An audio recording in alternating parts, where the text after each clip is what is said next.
Welcome to this explainer. Throughout history, every massive leap in technology has completely rewritten how humans fight. But right now, we are standing on the edge of a terrifying revolution that's blurring the lines between the physical, digital, and even biological worlds. Today, we're going to separate the science fiction from confirmed military reality to see exactly how technology is permanently changing the face of the modern battlefield. Let's dive in. So what happens when the speed of war actually outpaces the human mind? Honestly, this is the defining question of modern defense. When new weapons compress reaction times down to mere seconds, and artificial intelligence starts making lethal decisions on the front lines, we have to ask ourselves, are we ready for a battlefield where the human is actually the slowest component? To understand just how serious this is, take a look at how world leaders are viewing this shift. This quote from 2017 really hits the nail on the head. Advanced technology is the new ultimate currency of global power. From superpowers to non-state actors, there is a frantic race happening right now to secure absolute technological and informational superiority. To make sense of all these complex advancements, we've broken things down into 5 key areas: AI and autonomous systems, speed, looking at hypersonics and space, the invisible electronic battlefield, drone swarms and nanotechnology, and finally, the ethics of future war. Okay, Section 1. AI and autonomous systems. Let's start by looking at how artificial intelligence is already completely reshaping military economics, command structures, and decision-making. Now, what's really fascinating here is the stark financial contrast. Militaries around the world are pivoting hard to autonomous systems because they offer massive capabilities at a fraction of the cost. Operating a manned F-22 fighter jet costs over $68,000 per hour. Compare that to an unmanned Predator drone coming in at just under $3,700 an hour. That economic incentive is just too huge for any defense department to ignore. But we need to be careful to separate what is actually operational today from expert forecasting for 2035 and beyond. Right now, AI is mostly an assistant. Think processing satellite imagery or helping identify targets. Sure, we're actively developing autonomous combat vehicles and AI co-pilots.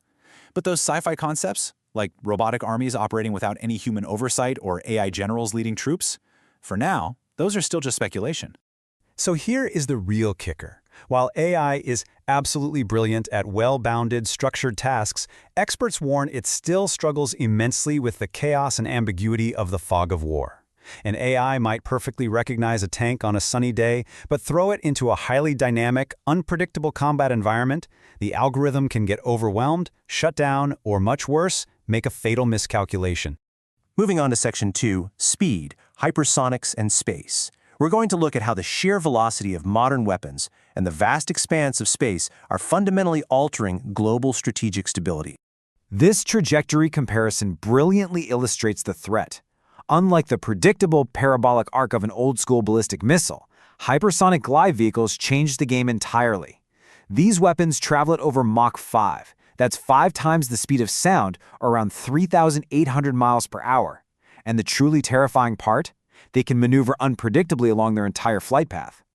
This creates a deeply dangerous security dilemma. Traditional missile defense systems are simply not designed to catch a target moving this fast that can suddenly change direction.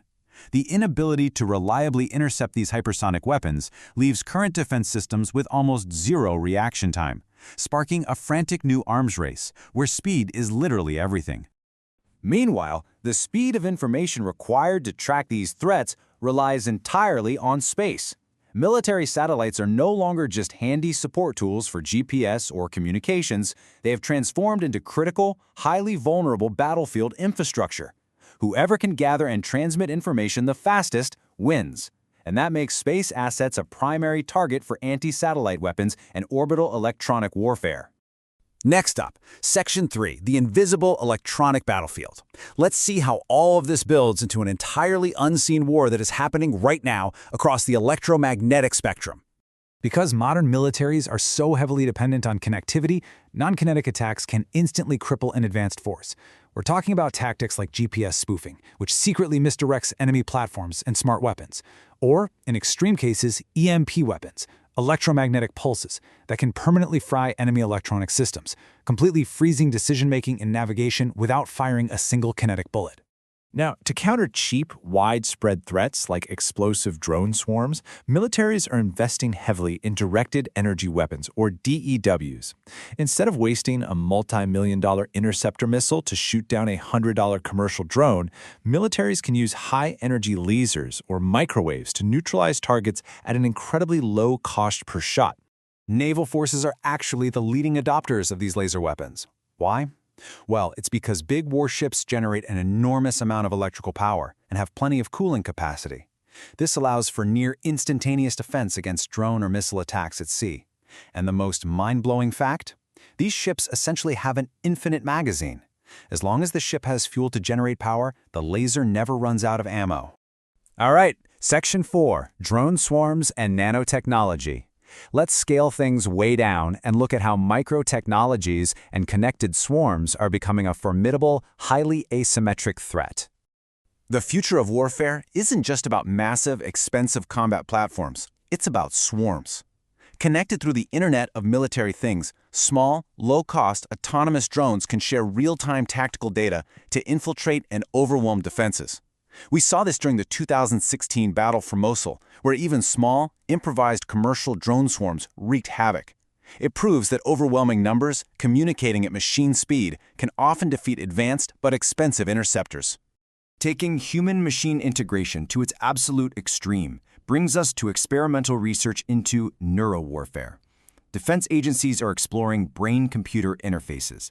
Imagine a sensor system that detects a soldier's subconscious neurological response to a threat on a monitor before the soldier even consciously realizes what they're looking at. The goal here is wild: to bypass physical reaction times entirely by linking a soldier's nervous system directly to their weapon systems. Finally, Section 5, the ethics of future war. We absolutely must examine the profound moral implications of deploying these revolutionary technologies on the modern battlefield. The most heated debate happening today surrounds the potential removal of the human element. The contrast is stark. Do we maintain meaningful human control, where a commander actively assesses the legality and morality of a strike, or do we cross the line into lethal autonomous weapons, where a machine uses algorithms to independently select targets and authorize deadly force without any human input at all? Experts are sounding the alarm that these autonomous systems are incredibly risky and can fail unpredictably in dynamic combat. Worse yet, machine-speed warfare drastically reduces the time for diplomatic intervention. A single AI error could trigger a rapid, inadvertent escalation in seconds, long before human leaders have time to hit the bricks. And because so much of this tech stems from commercial drone advancements, enforcing a worldwide military ban is notoriously difficult. The technological leaps we are witnessing right now are simply unprecedented. This is exactly why experts are strongly proposing preventive arms control, calling for an international moratorium on fully autonomous weapons and non-medical body implants for soldiers. Without these legal boundaries, the intense security dilemma will push nations to field these experimental technologies long before they are fully understood or proven safe. So this leaves us with one massive, crucial question to ponder. If a fully autonomous weapon makes a mistake and commits a war crime, who exactly do we hold responsible? The commander, the programmer, or the software itself? As we look toward the battlefields of 2035, this unresolved question remains the ultimate barrier between human conflict and a terrifyingly automated war. Thanks so much for joining us for this explainer.